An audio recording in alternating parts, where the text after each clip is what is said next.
Selamat pagi pada Bapak Riphan dan rekan-rekan sekalian. Pada hari ini, kami dari kelompok 4 akan mempresentasikan materi mengenai Strategic Leadership in Organization.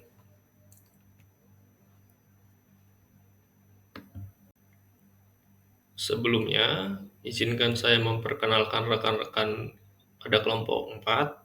Yang pertama ada Gina, kedua ada Ike, ketiga ada Ibu Reni, keempat ada Mbak Tiara, kelima ada Hasyi, berikutnya ada saya sendiri, Kenny, berikutnya ada Mas Reza, dan berikutnya ada Bang Roni. Berikutnya ada Mas Tri Agustam, ada Mbak Maria Siregar, Bapak Harmain, Mbak Indah, Mbak Leili, Mbak Nadia, dan yang terakhir ada Mbak Nanda. Berikut adalah konten yang akan dibahas pada presentasi kami. Pada konten A merupakan perkenalan yang baru saja saya lakukan. Pada konten B akan membahas mengenai faktor penentu dari performa organisasi. Pada poin C akan membahas mengenai bagaimana pemimpin mempengaruhi performa dari suatu organisasi. Pada poin D, bagaimana situasi mempengaruhi strategi dalam kepemimpinan. Pada poin E akan membahas kultur dari organisasi. Pada poin F akan membahas riset mengenai efek dari strategi kepemimpinan. Pada poin G berkaitan tentang executive teams. Poin H membahas mengenai other conception of organization leadership. Poin I membahas mengenai external monitoring dan strategic formulation. Pada poin J akan membahas mengenai guidelines for strategic leadership, dan pada poin K adalah kesimpulan dari presentasi ini. Terdapat 6 tujuan pembelajaran kita pada hari ini, di mana poin pertama, memahami proses organisasi apa yang menentukan kinerja perusahaan. Poin kedua, memahami bagaimana eksekutif puncak dapat memberi pengaruh pada kinerja organisasi. Poin ketiga, memahami apa yang menjadi kendala kepemimpinan strategis dan kondisi yang membuatnya menjadi lebih penting.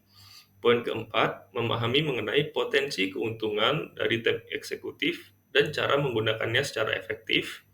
Poin kelima, memahami mengapa penting untuk memantau lingkungan eksternal.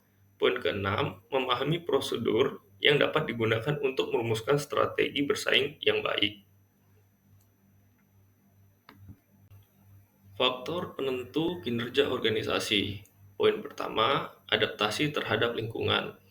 Adaptasi penting dilakukan oleh suatu organisasi, mengingat faktor lingkungan eksternal bersifat fluktuatif dan tidak pasti.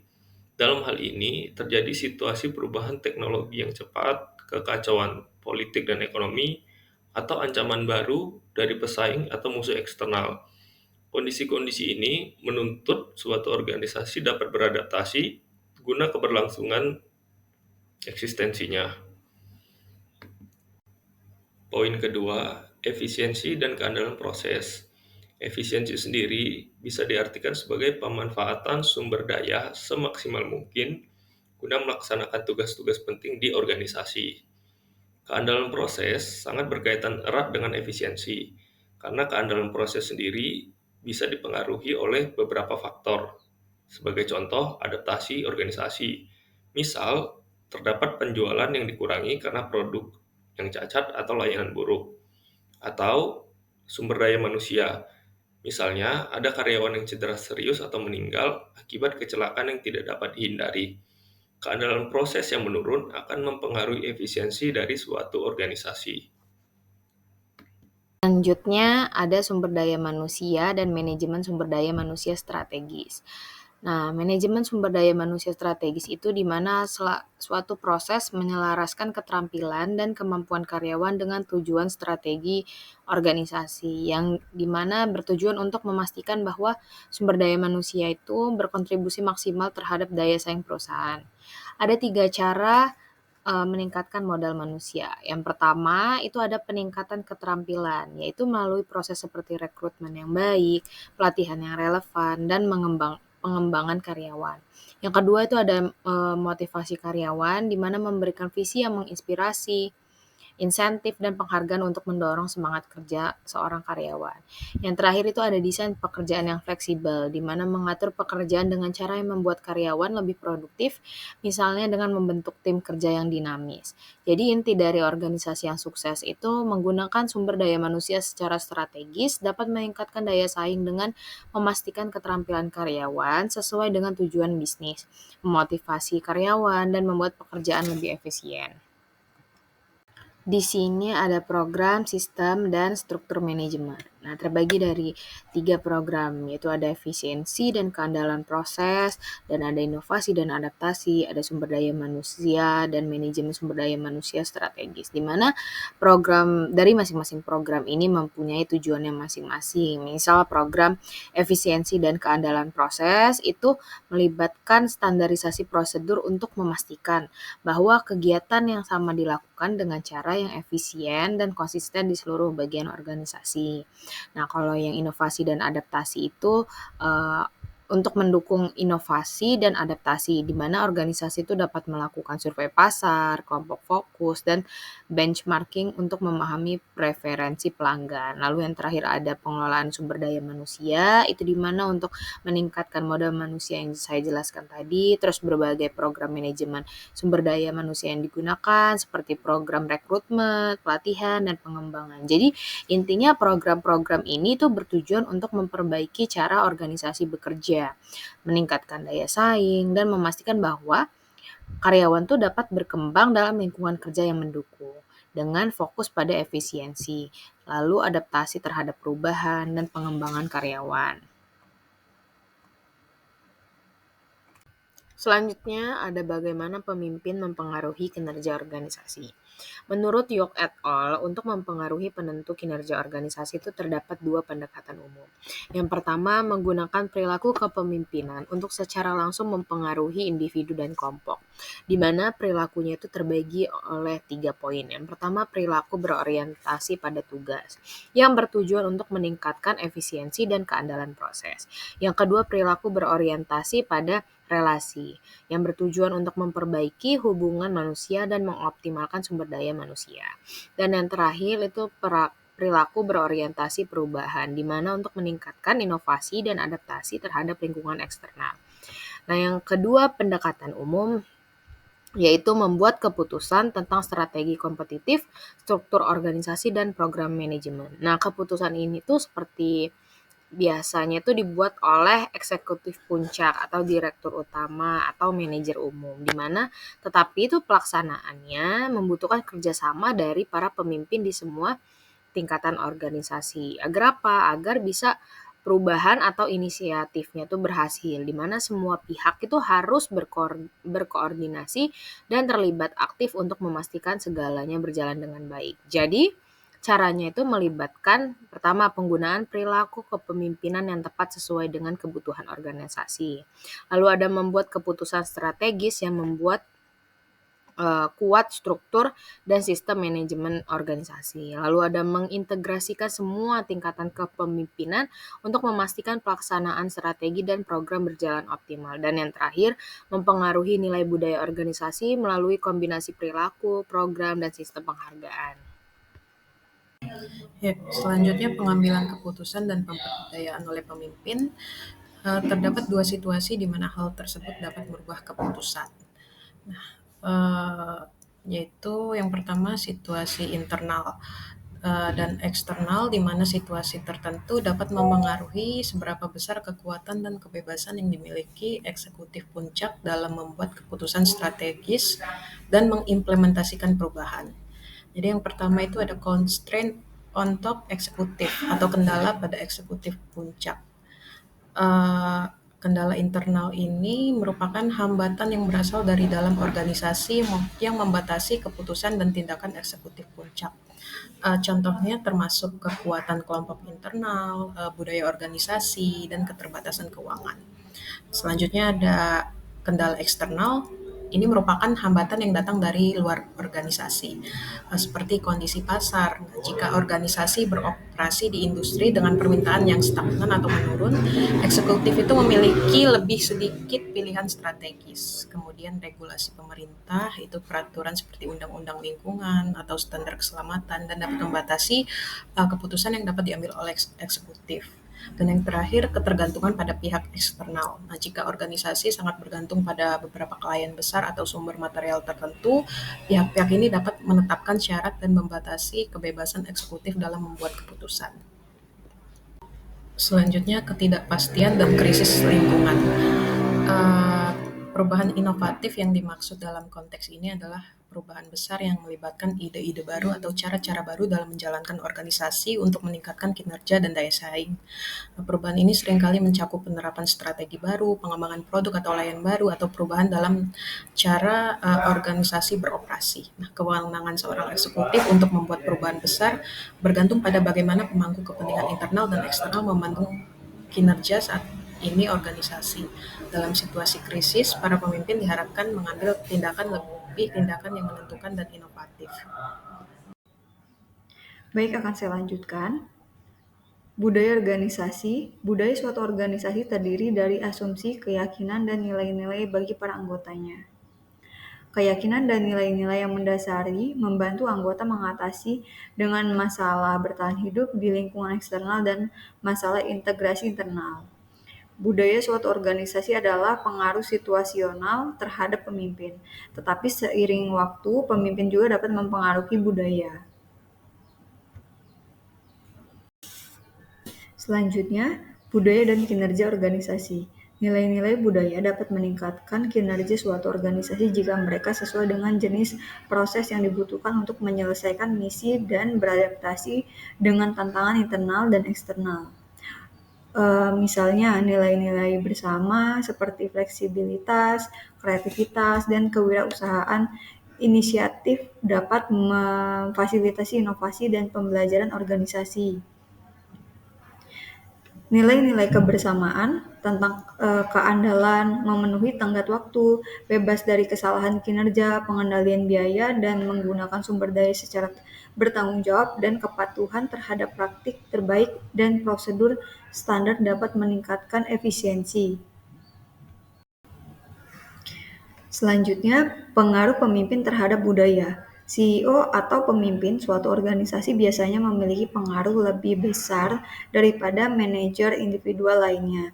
Tetapi budaya perusahaan mencerminkan pengaruh banyak pemimpin yang berbeda selama periode waktu yang cukup lama.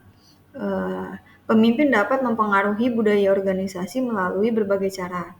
Dan dampaknya juga akan lebih kuat jika pendekatan yang digunakan konsisten satu sama lain. Berikut ini adalah penjelasan dari beberapa cara pemimpin mempengaruhi budaya organisasi. Yang pertama adalah menggunakan nilai-nilai ideologis dan visi inspiratif. Hal ini seperti pemimpin yang sering menggunakan nilai-nilai penting melalui pernyataan tentang tujuan dan nilai organisasi. Contohnya, seorang pemimpin mungkin menggunakan nilai keterbukaan dan komunikasi di dalam perusahaan. Tapi jika di dalam praktiknya komunikasi hanya dilakukan oleh manajemen tanpa melibatkan karyawan dan perusahaan hanya mementingkan kecepatan produk daripada kualitas produknya, maka nilai yang sebenarnya diterapkan adalah kecepatan dan kerahasiaan, bukan keterbukaan. Akibatnya, budaya yang tercipta bertentangan dengan nilai yang diungkapkan oleh si perusahaan atau pemimpinnya. Dan ini dapat merugikan perusahaan, bahkan bisa menyebabkan kebangkrutan. Yang kedua, dengan cara menggunakan simbol atau slogan atau ritual atau upacara. Seperti pemimpin juga bisa mempengaruhi budaya dengan menggunakan simbol atau acara tertentu untuk menekan nilai-nilai inti di dalam perusahaan tersebut. Yang ketiga, dengan cara menciptakan atau mengubah program dan sistem secara formal. Pemimpin dapat mempengaruhi budaya dengan merancang program-program formal seperti merancang anggaran, sesi perencanaan, laporan, dan program pengembangan manajemen yang menekan nilai-nilai tertentu. Selanjutnya, kesulitan perubahan budaya. Sulit bagi para pemimpin untuk mengubah budaya dalam organisasi yang matang daripada menciptakannya di organisasi yang baru. Salah satu alasannya adalah bahwa banyak keyakinan dan asumsi mendasar yang dimiliki oleh banyak orang dalam organisasi yang matang bersifat implisit dan tidak didasari. Asumsi budaya juga sulit diubah ketika mereka membenarkan masa lalu dan merupakan masalah kebanggaan bagi mereka. Dalam organisasi yang matang dan relatif makmur, budaya lebih mempengaruhi pemimpin daripada pemimpin yang mempengaruhi budayanya. Kepemimpinan strategis. Kepemimpinan strategis adalah kemampuan seorang pemimpin atau tim untuk mengarahkan organisasi melalui pengambilan keputusan strategis yang mendukung pencapaian tujuan jangka panjang. Ini mencakup aspek seperti membangun visi, menetapkan prioritas, dan menyimbangkan kebutuhan jangka pendek dan panjang. Dalam lingkungan bisnis yang penuh ketidakpastian seperti persaingan global dan perubahan teknologi, kepemimpinan strategis menjadi penting untuk menavigasi perubahan dan resiko eksternal, membina budaya organisasi yang inovatif dan adaptif, menjamin keberlanjutan dan profitabilitas perusahaan. Studi kasus tentang suksesi CEO. Penelitian oleh et al. 2016 menemukan bahwa pergantian CEO internal sering dikaitkan dengan perubahan strategis yang lebih halus tetapi konsisten, sedangkan CEO eksternal cenderung membawa perubahan besar yang mungkin mengganggu operasi jangka pendek. Kemudian, studi lain menunjukkan bahwa suksesi CEO yang tidak direncanakan seringkali menciptakan ketidakpastian dalam organisasi yang mempengaruhi moral karyawan dan kepercayaan investor. Penelitian tentang suksesi CEO memberikan wawasan penting tentang bagaimana pergantian kepemimpinan dapat mempengaruhi organisasi, sehingga suksesi yang direncanakan dengan baik dapat meminimalkan gangguan dan memastikan keberlanjutan organisasi. Peran dan manfaat tim eksekutif. Peran tim eksekutif. Tim eksekutif mendukung CEO dalam menjalankan fungsi strategis organisasi termasuk mengelola operasi, mengembangkan strategi, dan menangani masalah lintas divisi. Mereka membantu menciptakan sinergi antara berbagai unit bisnis dan memastikan komunikasi yang efektif di seluruh organisasi. Kemudian berikut ini adalah manfaat tim eksekutif. Yang pertama, dalam hal komunikasi yang lebih baik, bahwa interaksi rutin antar anggota tim membantu mengatasi hambatan komunikasi. Berikutnya, dalam hal keputusan yang lebih baik, keberagaman perspektif dalam tim memungkinkan pengambilan keputusan yang lebih matang dan inklusif. Dan yang berikutnya adalah dalam hal peningkatan komitmen, anggota tim yang dilibatkan dalam pengambilan keputusan lebih berkomitmen terhadap implementasi strategi yang telah disepakati. Kemudian yang berikutnya adalah faktor pendukung kesuksesan tim eksekutif. Faktor yang pertama adalah kepemimpinan CEO yang efektif. CEO harus mampu memilih anggota tim yang memiliki keterampilan yang relevan, mendukung kolaborasi, dan menciptakan lingkungan kerja yang terbuka. CEO juga perlu menetapkan batas wewenang yang jelas antara dirinya dan tim untuk mendorong akuntabilitas. Kemudian faktor yang kedua adalah keberagaman tim. Tim yang terdiri dari anggota dengan latar belakang pendidikan, pengalaman, dan budaya yang beragam cenderung menghasilkan solusi kreatif. Namun perbedaan ini juga bisa menjadi tantangan jika tidak dikelola dengan baik, karena dapat memicu konflik atau kurangnya koordinasi. Kemudian faktor yang ketiga adalah modal kerja integratif. Tim yang memiliki visi dan tujuan bersama lebih mampu menyesuaikan perbedaan perspektif dan bekerja secara efektif menuju hasil yang diinginkan. Dalam lingkungan tim yang sering diwarnai oleh keberagaman perspektif, tujuan bersama berfungsi sebagai perekat yang menyatukan anggota tim meskipun mereka mungkin memiliki pendekatan atau pandangan yang berbeda. Video. Case study Nordstrom. Pada tahun 1980-an, Nordstrom, sebuah perusahaan retail besar, menggunakan struktur kepemimpinan tim eksekutif yang terdiri dari 3 anggota keluarga pendiri. Model ini memungkinkan mereka untuk berbagi tanggung jawab dan menciptakan keputusan yang lebih inklusif. Ketika menghadapi tantangan seperti penurunan penjualan, tim ini berhasil mengimplementasikan strategi yang meningkatkan efisiensi operasional. Kemudian hasil dari tindakan tersebut adalah pendekatan ini membantu menciptakan budaya organisasi yang kolaboratif dan fokus pada kualitas layanan pelanggan. Kesimpulan dan rekomendasi. Kesimpulannya adalah bahwa kepemimpinan strategis, baik oleh CEO maupun tim eksekutif, memiliki dampak signifikan pada keberhasilan organisasi. Kombinasi antara visi CEO yang kuat dan keberagaman serta kolaborasi dalam tim eksekutif dapat meningkatkan kualitas keputusan strategis. Kemudian rekomendasinya adalah dengan memilih CEO yang tidak hanya berkompeten, tapi juga memahami budaya dan dinamika internal perusahaan. Kemudian membangun tim eksekutif yang beragam dan memiliki keterampilan yang saling melengkapi. Dan rekomendasi yang terakhir adalah fokus pada pengembangan budaya kerja yang terbuka, inklusif, dan berorientasi pada kolaborasi. Baiklah, saya akan menjelaskan terkait dengan konsep lain tentang kepemimpinan organisasi. Kepemimpinan organisasi terus berkembang dengan berbagai konsep baru yang menantang teori tradisional. Contohnya sebagai berikut. Yang pertama, kepemimpinan yang dibagi dan didistribusikan. Kedua, kepemimpinan relasional dan sosial jaringan. Ketiga, teori kompleksitas. Yang pertama, kepemimpinan yang dibagi dan didistribusikan, yaitu menekankan pemberdayaan anggota untuk berbagi tanggung jawab kepemimpinan kepada seluruh anggota tim, sehingga tidak hanya terpusat pada satu pemimpin formal saja. Model ini mengedepankan kolaborasi, pemberdayaan, dan fleksibilitas dalam pengambilan keputusan. Kepemimpinan dibagi ini, setiap anggota memiliki kesempatan untuk menjadi pemimpin sesuai situasi dan keahlian mereka. Untuk kepemimpinan didistribusikan, yaitu kepemimpinan secara alami tersebar di anggota tim berdasarkan kebutuhan dan konteks tertentu. Ciri utamanya yaitu pertama, fleksibilitas.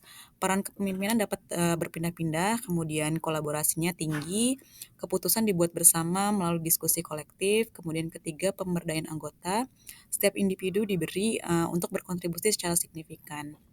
Manfaatnya ada beberapa antara lain, yaitu pertama, mendorong inovasi melalui kontribusi berbagai sudut pandang. Kemudian kedua, mengurangi ketergantungan pada satu orang pemimpin. Dan ketiga, meningkatkan keterlibatan dan rasa memiliki anggota tim. Kemudian kedua, ada kepemimpinan relasional dan sosial jaringan, yaitu fokus pada hubungan dan interaksi sosial dalam organisasi.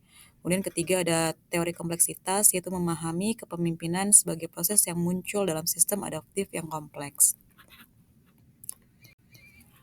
Manfaat dan tantangan konsep lain kepemimpinan ini diantaranya ada manfaatnya antara lain, pertama, mendorong kolaborasi dan inovasi, dan kedua, mengurangi ketergantungan pada satu pemimpin tunggal. Kemudian ada beberapa tantangan juga, antara lain pertama, memerlukan penelitian lebih lanjut untuk memahami implikasi dan penerapan dalam konteks yang lebih luas. Kemudian kedua, kompleksitas dalam implementasi dan pengurangan efektivitas. Selanjutnya, kepemimpinan relasional.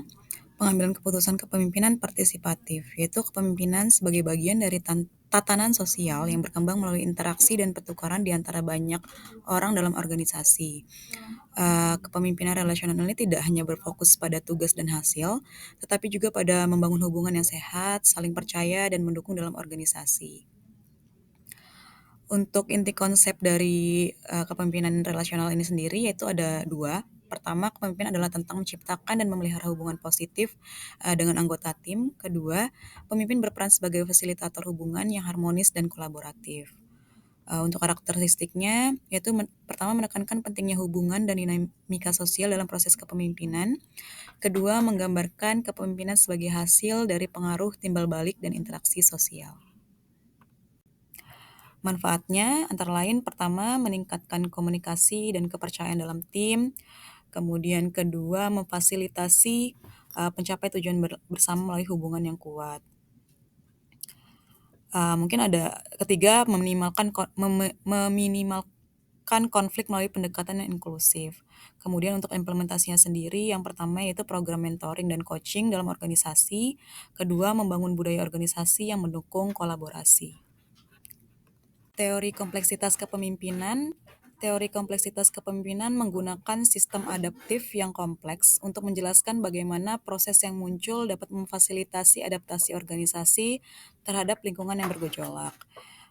Teori ini menekankan bahwa pemimpin harus mampu beradaptasi dengan perubahan dan ketidakpastian dalam lingkungan kerja. Di sini ada 3 jenis proses kepemimpinan. Yang pertama yaitu kepemimpinan administratif, yaitu tindakan dan keputusan oleh pejabat pemimpin untuk merencanakan dan mengkoordinasikan kegiatan. Kemudian kedua ada kepemimpinan adaptif, yaitu proses yang muncul dari interaksi untuk memecahkan masalah dan menyelesaikan konflik. Kemudian ketiga, kepemimpinan yang memungkinkan, yaitu memfasilitasi interaksi dan inovasi dengan mendukung perbedaan pendapat dan meningkatkan akses informasi. Teori kompleksitas kepemimpinan ini sendiri mempunyai beberapa manfaat, diantaranya pertama memungkinkan organisasi untuk bertahan di lingkungan yang cepat berubah. Kemudian kedua, mendorong inovasi dengan memanfaatkan dinamika dan interaksi antar anggota. Kemudian ketiga, ada meningkatkan ketahanan organisasi terhadap tantangan eksternal. Untuk contoh praktiknya sendiri, mungkin ada beberapa, diantaranya pertama perusahaan teknologi yang harus terus menyesuaikan produknya dengan tren pasar global. Kemudian kedua mungkin ada organisasi nirlaba yang bekerja dalam lingkungan sosial yang tidak pasti dan membutuhkan fleksibilitas tinggi. Baik, sekian. Untuk selanjutnya akan dijelaskan oleh rekan saya, dipersilakan. Selanjutnya yaitu external monitoring dan strategi formulasi. Yang pertama yaitu pentingnya pemantauan eksternal. Memantau lingkungan eksternal untuk mendeteksi ancaman dan peluang. Proses perumusan strategi dimulai dengan pemantauan terus-menerus terhadap lingkungan eksternal untuk mendeteksi ancaman yang mungkin membahayakan organisasi dan peluang yang dapat dimanfaatkan untuk pertumbuhan. Pemantauan ini membantu organisasi untuk merespon dengan cepat terhadap perubahan yang terjadi di pasar atau industri mereka. Sebagai contoh, perubahan regulasi, inovasi teknologi, atau ketegangan politik internasional dapat menciptakan ancaman atau peluang yang perlu dipertimbangkan dalam perumusan strategi. Yang kedua yaitu fokus pada kebutuhan pelanggan, tindakan pesaing, dan tren pasar. Penting untuk fokus pada 3 elemen utama tersebut, yaitu dengan memahami apa yang diinginkan oleh pelanggan, perusahaan dapat mengembangkan produk ataupun layanan yang lebih sesuai dengan permintaan pasar. Selain itu, memantau tindakan pesaing memberikan informasi yang diperlukan untuk menjaga keunggulan kompetitif. Sementara, memahami tren pasar memungkinkan perusahaan untuk merencanakan produk dan layanan yang dapat memenuhi kebutuhan masa depan pelanggan.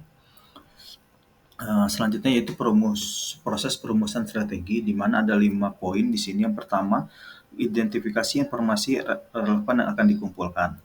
Jadi, pemantauan eksternal mengharuskan organisasi untuk mengumpulkan berbagai informasi yang relevan dengan kondisi pasar dan industri.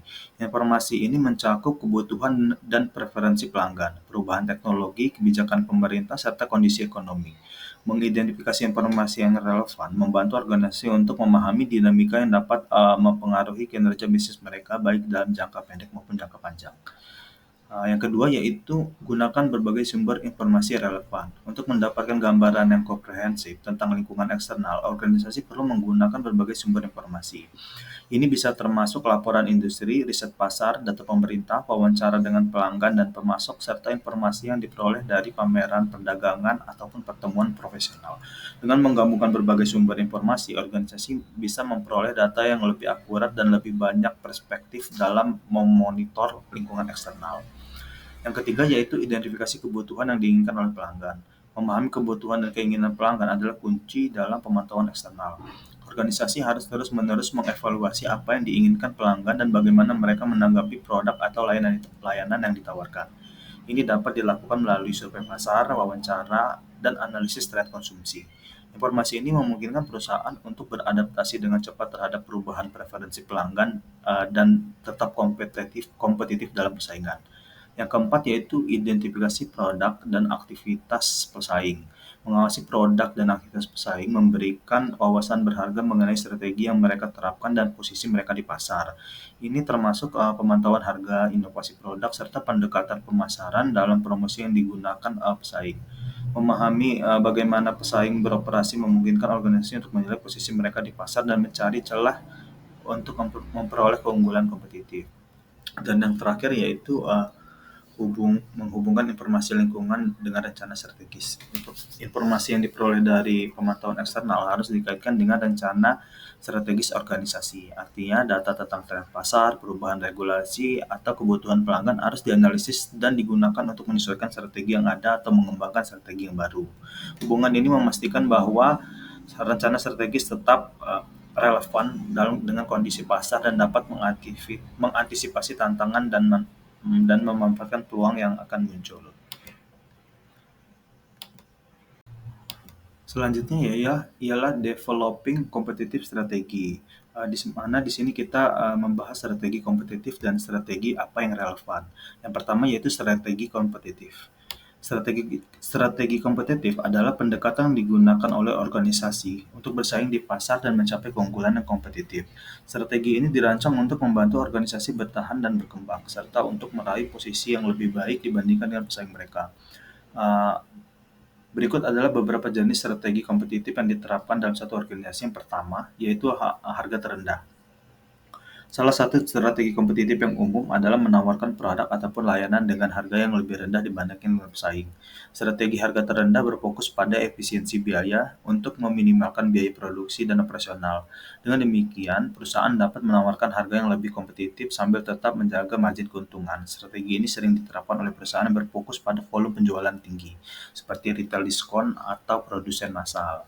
Yang kedua yaitu kualitas unggul. Strategi ini mengedepankan kualitas produk ataupun layanan yang lebih baik daripada yang ditawarkan oleh pesaing. Organisasi yang menggunakan strategi kualitas unggul berfokus pada memberikan pengalaman yang lebih baik kepada pelanggan, seperti produk yang lebih tahan lama, desain inovatif, ataupun layanan pelanggan yang luar biasa. Keunggulan kualitas ini dapat menciptakan loyalitas pelanggan yang lebih kuat dan memungkinkan perusahaan untuk membedakan diri dari pesaing yang lain. Yang ketiga yaitu inovasi. Inovasi adalah strategi kompetitif yang berfokus pada pengembangan produk ataupun layanan baru yang belum ada di pasar atau yang lebih baik dari produk pesaing. Organisasi yang mengutamakan inovasi berinvestasi dengan riset dan pengembangan dan berusaha untuk selalu berada di garis depan dalam hal teknologi, desain, ataupun fitur baru. Strategi ini sangat cocok untuk perusahaan teknologi ataupun industri yang berkembang pesat di mana perubahan cepat dan kebutuhan pasar yang terus berubah memerlukan pembaruan berkelanjutan. Yang keempat yaitu strategi niche. Berfokus pada penargetan pasar tertentu ataupun segmen pasar yang lebih kecil, di mana perusahaan dapat mengembangkan spesialisasi dan memenuhi kebutuhan khusus pelanggan. Organisasi yang menggunakan strategi ini tidak berusaha untuk melayani seluruh pasar, tetapi justru memilih ceruk pasar yang lebih kecil di mana mereka dapat bersaing dengan lebih efektif, seringkali dengan produk ataupun layanan yang sangat khusus. Contohnya ialah produsen mobil mewah ataupun perusahaan yang menyediakan layanan khusus untuk industri tertentu. Yang terakhir ialah fleksibilitas. Dalam strategi kompetitif berarti kemampuan untuk menyesuaikan produk, layanan, atau proses organisasi untuk memenuhi kebutuhan pelanggan yang terus berkembang. Fleksibilitas ini penting di pasar yang dinamis, yang sedang berkembang pesat. Organisasi yang fokus pada fleksibilitas mampu beradaptasi dengan cepat terhadap perubahan kondisi pasar dan perubahan teknologi atau permintaan pelanggan yang berfluktuatif pelanggan yang berfluktuasi. Dengan demikian mereka dapat tetap relevan meskipun menghadapi ketidakpastian. Selanjutnya yaitu strategi yang relevan. Strategi yang baik tidak hanya bergantung pada pengidentifikasian kekuatan dan kelemahan organisasi, tapi juga harus mempertimbangkan perubahan yang terjadi di lingkungan eksternal. Artinya, sebuah strategi harus responsif terhadap perubahan dalam faktor-faktor eksternal seperti tren pasar, teknologi baru, kebijakan pemerintah, atau perubahan dalam preferensi pelanggan. Oleh karena itu, organisasi perlu terus memantau lingkungan eksternal dan menyesuaikan strategi mereka agar tetap relevan dan efektif.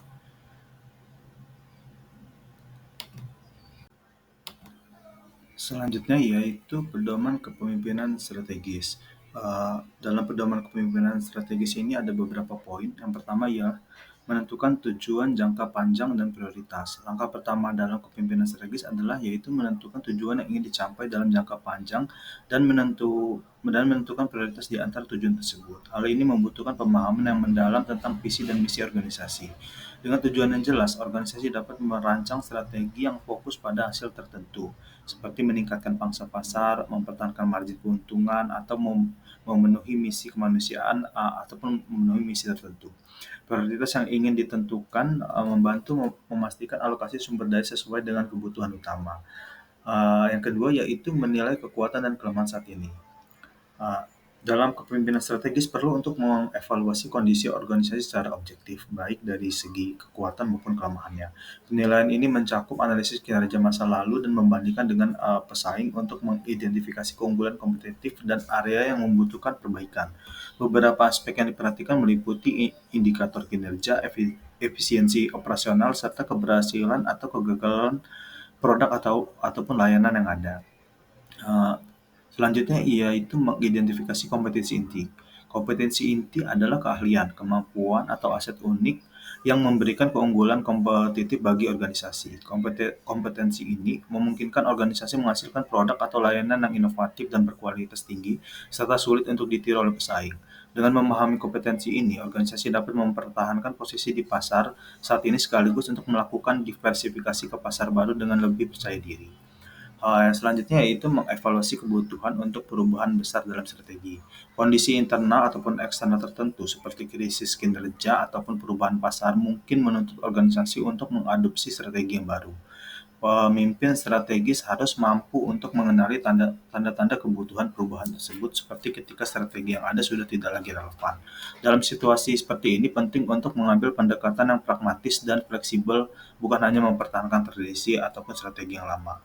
Selanjutnya yaitu mengidentifikasi strategi yang menjanjikan. Ketika perubahan strategi diperlukan, pemimpin harus mengeksplorasi berbagai opsi yang mungkin.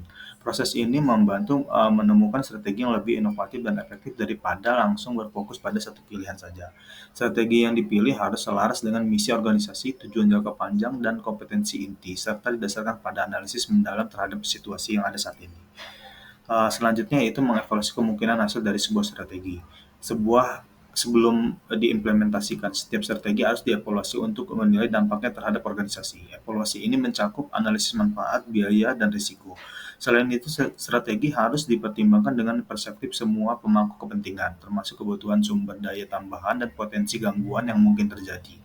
Prediksi hasil ini penting untuk memastikan keberhasilan strategi di tengah persaingan yang dinamis. Dan yang terakhir yaitu melibatkan eksekutif lain dalam memilih strategi. Keputusan strategi yang melibatkan partisipasi tim manajemen atas biasanya lebih efektif daripada keputusan yang dibuat secara otoriter. Diskusi dan kolaborasi di antara eksekutif memungkinkan munculnya berbagai perspektif, meningkatkan kualitas keputusan strategis dan memastikan dukungan luas untuk implementasi. Hal ini juga akan membantu menciptakan rasa tanggung jawab bersama atas keberhasilan strategi yang diadopsi. Dari penjelasan yang telah disampaikan, terdapat beberapa kesimpulan. Yang pertama, pengaruh pemimpin pada kinerja organisasi. Pemimpin puncak memainkan peran penting dalam menentukan strategi kompetitif, struktur organisasi, dan program manajemen yang mempengaruhi adaptasi, efisiensi, dan pengembangan sumber daya manusia. Yang kedua, faktor penentu kinerja organisasi. Keberhasilan organisasi bergantung pada kemampuan adaptasi terhadap lingkungan, efisiensi operasional, manajemen sumber daya manusia, dan strategi kompetitif yang relevan. Proses seperti pengelolaan kualitas, inovasi, dan keandalan proses berkontribusi terhadap efisiensi dan adaptasi organisasi. Kemudian yang ketiga, kepemimpinan tim eksekutif. Tim eksekutif dapat meningkatkan kualitas keputusan strategis melalui kolaborasi, berbagi tanggung jawab, dan integrasi perspektif yang beragam.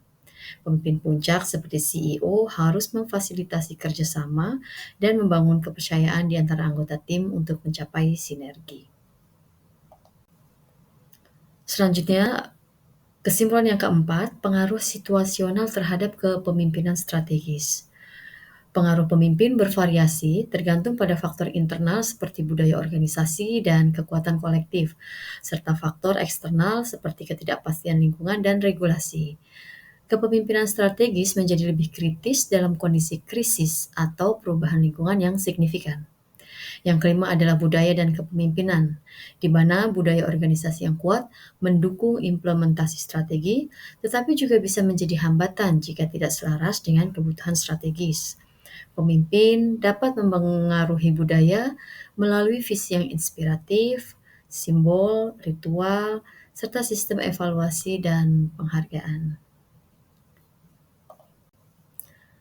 Terdapat 2 case study yang akan kami sampaikan pada pemaparan materi pagi hari ini. Yang pertama adalah Costco. Costco adalah salah satu perusahaan retail terbesar di Amerika Serikat dengan cabang di beberapa negara lain. Meski industri retail memiliki margin laba rendah, Costco lebih menguntungkan dibandingkan pesaingnya dan berkembang pesat. Strategi utama Costco adalah menawarkan produk berkualitas dengan harga terendah, mencakup pakaian, elektronik, dan makanan. Strategi kunci Costco yang pertama adalah produk dan harga. Produk berkualitas lebih tinggi dibandingkan pesaing utama seperti Sam's Club. Costco juga menawarkan 20% produk berupa barang mewah atau diskon besar untuk waktu terbatas yang mendorong pelanggan membeli barang secara impulsif. Strategi kunci yang kedua adalah keanggotaan. Di Costco menggunakan model keanggotaan berbayar untuk menciptakan pendapatan stabil dan meningkatkan loyalitas pelanggan, serta menawarkan layanan tambahan seperti asuransi, perencanaan keuangan, dan paket perjalanan. Strategi kunci yang ketiga adalah efisiensi operasional. Tidak ada biaya iklan dan pemasaran mengandalkan rekomendasi pelanggan. Kemudian mengurangi variasi ukuran produk, menggunakan kemasan besar, dan meminimalkan desain toko untuk menekan biaya. Yang terakhir adalah mengoptimalkan logistik seperti pengiriman langsung dari truk ke lantai penjualan. Kebijakan karyawan di perusahaan Costco antara lain memberikan gaji tinggi, manfaat kesehatan yang baik, dan peluang pensiun bagi karyawan. Kemudian mempromosikan budaya kerja dari dalam, sehingga karyawan memiliki peluang karir yang jelas, turnover karyawan yang rendah, menghasilkan penghematan biaya perekrutan dan pelatihan, serta kinerja operasional per karyawan lebih tinggi dibandingkan pesaing seperti Sam's Club. Budaya dan nilai di perusahaan Costco juga menekankan kerja keras, rasa hormat terhadap pelanggan, dan standar etika tinggi. Mendorong kreativitas dan keterlibatan karyawan dalam meningkatkan efisiensi serta layanan, dan pelatihan karyawan untuk memberikan bantuan langsung kepada pelanggan dengan cara yang ramah dan efisien. CEO Costco, Jim Sinegal, dikenal peduli, berdedikasi, dan bekerja keras tanpa hak istimewa khusus sebagai CEO. Gajinya lebih rendah dibandingkan rata-rata CEO industri, memberikan kebebasan bagi pembeli produk untuk mengambil risiko inovasi, mengadakan pertemuan rutin dengan manajer untuk membahas kinerja, kontrol biaya, dan perencanaan masa depan, dan secara rutin mengunjungi toko-toko untuk memastikan standar perusahaan terpenuhi. Jadi faktor kesuksesan Costco di sini adalah yang pertama adaptasi, menyesuaikan produk dengan kebutuhan pelanggan lokal dan tren. Kemudian efisiensi, di mana Costco memaksimalkan efisiensi operasional melalui pendekatan hemat biaya, dan sumber daya manusia. Costco memberikan insentif dan lingkungan kerja yang menarik bagi karyawan. Jadi kasus Costco menunjukkan bagaimana strategi fokus pada pelanggan, efisiensi operasional, dan kepemimpinan yang kuat dapat menghasilkan kesuksesan di pasar retail yang kompetitif. Case study perusahaan yang kedua yang akan kami sampaikan adalah perusahaan Nissan. Pada tahun 1999, Nissan berada dalam kondisi finansial yang buruk, mengalami kerugian selama 7 dari 8 tahun sebelumnya. Renault menyelamatkan Nissan dari kebangkrutan dengan mengambil sebagian utang perusahaan tersebut. Carlos Ghosn ditunjuk sebagai Chief Operating Officer atau COO untuk memimpin perbaikan. Tantangan awal yang dihadapi Nissan adalah kurangnya strategi yang koheren, orientasi pada keuntungan, dan fokus pada pelanggan. Tingginya biaya operasional akibat kapasitas produksi yang melebihi permintaan, serta ketergantungan pada hubungan supplier tradisional dan spesifikasi teknis yang terlalu ketat. Beberapa strategi Ghosn selaku COO Nissan, yang pertama adalah membentuk 9 tim lintas fungsi untuk menganalisis masalah dan merekomendasikan solusi. Kemudian efisiensi operasional, menutup 5 pabrik di Jepang dan mengurangi 21.000 karyawan secara global, menyederhanakan operasi produksi dengan mengurangi jumlah platform mobil dan kombinasi powertrain. Kemudian strategi yang kedua adalah pengurangan biaya pembelian dengan cara mengurangi supplier untuk memanfaatkan skala ekonomi dan melonggarkan spesifikasi teknis yang sebelumnya terlalu ketat. Strategi yang ketiga adalah desain produk. Mengubah pendekatan desain dengan fokus pada kebutuhan pelanggan, merekrut desainer inovatif Shiro Nakamura untuk meningkatkan daya tarik produk, dan memperkenalkan 12 model baru dalam 3 tahun. Gosen juga melakukan perubahan budaya kerja dengan cara menghapus jaminan pekerjaan seumur hidup dan promosi berbasis senioritas. Kemudian yang kedua, menerapkan sistem pembayaran berdasarkan kinerja dengan bonus hingga sepertiga dari gaji tahunan. Yang ketiga, menyediakan opsi saham bagi manajer untuk memotivasi kinerja. Dan komitmen serta hasil yang dicapai, Gosen dan tim eksekutif berjanji akan mundur jika Nissan tidak meraih keuntungan pada akhir tahun 2000. Target utama tercapai tepat waktu dengan keuntungan rekornya pada 2001. Lalu Gosen diangkat menjadi CEO Nissan pada tahun 2001 dan CEO Renault pada tahun 2005. Kasus Nissan ini mengajarkan bagaimana kepemimpinan transformasional Gosen berhasil membawa Nissan keluar dari krisis dan kembali menjadi pemain utama di industri otomotif. Demikian penyampaian materi Strategic Leadership in Organizations dari kelompok 4 dan terima kasih.